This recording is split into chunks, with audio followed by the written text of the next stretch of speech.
Welcome to today's video. My name is Reagan. I normally do book content, and today's another book video. Today we're going to be making our April TBR. I am so excited. The past few months I've been using this TBR jar to pick my TBRs, and we're going to use it again. I already have one book that's on my TBR, which we'll talk about a little bit later. Last month I had a 6-book TBR, and I've actually had a little bit of a hard time getting through it. It just kind of put me into a little bit of a slump. I don't know what I want to do. We'll just go with vibes. Okay.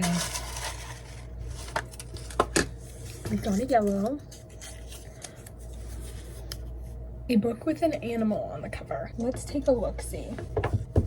I found 3 books that have an animal on the cover. I didn't not want to read any of them, but they were definitely not the books that I had in mind for this month. We have The 7-Year Slip. This one is the least obvious animal, but there are these little birds right on the R of year. I'm kind of in a romance mood, and I'm kind of in a non-spicy romance mood. I think this would be a good fit. It's not a super long book, and I've heard so many good things, and I need something good. That should be like self-explanatory, but sometimes it's not. Like, I need a good, objectively good book. Daisy Hates, which has these 2 tigers on the cover. My issue with this is I want to reread Magnolia Parks before I go into Daisy Hates, so I think we can go ahead and put this as a no. Even though I really do want to get to this and I love this cover, I think I need to reread Magnolia Parks before I go into Daisy Hates, because it's been about a year, so I think I'm going to refrain from this one this month. And then the last book I have that has an animal on the cover is Bunny. Very obviously we have the bunny. I picked this for my TBR a little while ago and I didn't get to it. I don't think I'm in the mood for like a horror like this. I'm thinking this might be a summer beach read, but in April I have some traveling to do. I have final exams, so I want like a no thoughts, just vibes type of April, and I think this is going to give me more thoughts. So I think I'm gonna have to go with The 7-Year Slip by Ashley Poston as my first book on the TBR. Our next pick,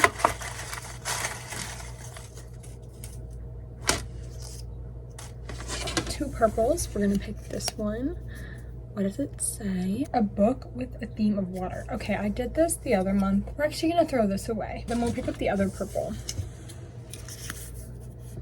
A new release this month, so this could be fun. What is releasing in the month of April that I either have pre-ordered or could potentially pre-order? As for pre-orders in the month of April, I have, I think, maybe 1. I have Wild Love by Elsie Silver as something that I have pre-ordered. It should arrive on April 9th. I could put that on the TBR, but let's check Goodreads to see what new releases we have coming out in the month of April that I'm like on the lookout for. I see Funny Story by Emily Henry, but that comes out at the end of April, so I feel like if I realistically put that on my TBR, I wouldn't get to it. There's Just for the Summer by Abby Jimenez. Could be a potential, but I kind of wanted to save that for summer. King of Sloth by Anna Huang, that's a potential. And I'm not seeing any other books. I'm honestly leaning towards Wild Love by Elsie Silver, just because I feel like that is the one that I'm most likely going to gravitate towards. Now that I'm looking at it, I am about to pre-order King of Sloth. Okay, so I did just pre-order King of Sloth. Pre-ordering is dangerous because I'm starting to do it now, and it doesn't take the money out of your account until it ships. I'm on my way to pre-ordering 2 books. Shut up. Why am I doing this to myself? I need to stop spending money.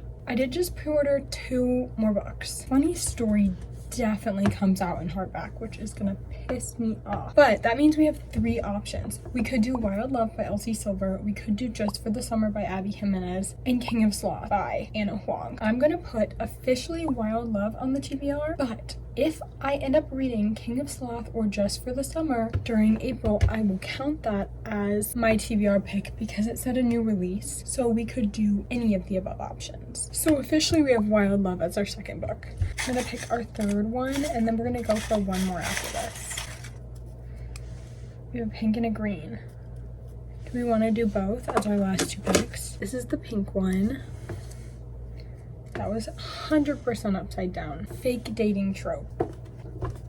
We have 3 potentials here. I think only one of them is really, really fake dating. Brutal Prince by Sophie Lark. This is a arranged marriage of convenience, fake marriage. So it's not technically fake dating, but it's fake relationship. We have Canadian Boyfriend by Jenny Holiday. I'm gonna read you the synopsis so you can know what kind of fake dating we're looking at. Once upon a time, teenage Aurora Evans meets a hockey player at the Mall of America. He was from Canada, and soon he was the perfect fake boyfriend. A get out of jail free card for all kinds of sticky situations. I can't go to prom. I'm going to visit my boyfriend in Canada. He was just what she needed to cover her social awkwardness. He never had to know. It wasn't like she was ever going to see him again. Years later, Aurora is teaching kids dance classes and battling panic and eating disorders, souvenirs from her failed ballet career. When pro hockey player Mike Martin walks in with his daughter, Mike's honesty about his struggles with widowhood helps Aurora confront some of her own demons, and the two forge an unlikely friendship. But there's just one problem. Mike is the boy she spent years pretending was her Canadian boyfriend. The longer she keeps her secret, the more she knows it will shatter the trust between them. But to have the life she wants, she needs to tackle the most important thing of all, believing in herself. This isn't necessarily fake dating, but it's fake boyfriend. So this might be out because it's not technically fake dating. The Love Wager by Lynn Painter. Basically, Jack and Haley make a wager to see who can find true love first. But when they agree to be fake dates for a wedding, all bets are off. As they pretend to be a couple,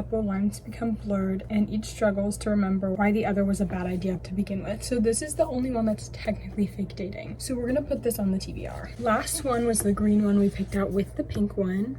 Here it is. Is this right side up? Nope. Book from the library. See, here's the issue with that. I don't have a local library that I can easily access at the moment. So this is gonna go back into there. That was one for summer when I can go to the library and easily get a book from the library, but here at school, I don't have the ability to do so. We have a school library, but they don't have the kind of books there that I would be looking for. We're gonna ignore that one. Let's go in for one last one. Let's pick this big blue one. Rom-com. Unfortunately, I think I picked the only technically rom-com I have already. Came up with 3 options. How I decided they were romantic comedies, which is not how you should decide because you should just Google it and it'll tell you. None of these are technically rom-coms. I looked on the tags on Goodreads to see if it had like funny or comedy in the tags, and if it fit, I put it in my pile. Make Me by Tessa Bailey. This is the last book in the Broken Beautiful Roommates trilogy, and it would be great to get done with this series. This might be a very surface level reason not to pick a book, but 2 of the books I already picked are yellow, and I don't want to pick 3 yellow books, so I think this one's gonna go out. Swift and Saddled by Lila Sage. I read the first book in the month of March, and it was pretty funny. And then the last book I have is That Time I Got Drunk and Needed a Love Potion at a Werewolf, which by the cover you can tell it's a little bit comical. In between these 2, I don't know what I want to do. I'm kind of leaning more towards,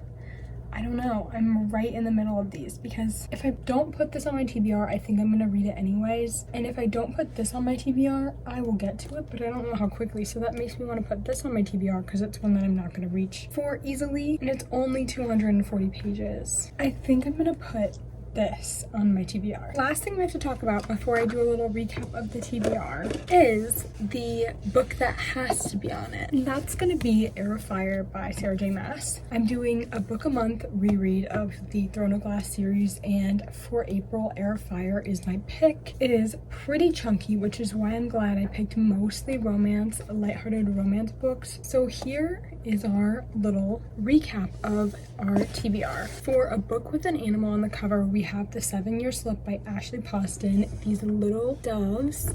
For a new release this month, we're gonna do Wild Love by Elsie Silver, or It Happened Last Summer by Abby Jimenez, or King of Sloth by Anna Huang, but officially Wild Love by Elsie Silver. For a book with a fake dating trope, we have The Love Wager by Lynn Painter. This is the only book on my TBR that officially had the fake dating trope. For a rom-com, I'm going to put That Time I Got Drunk and Needed a Love Potion at a Werewolf by Kimberly Lemming. That is a mouthful of a title. Lastly, we have our necessary pick, Air of Fire by Sarah J. Maas.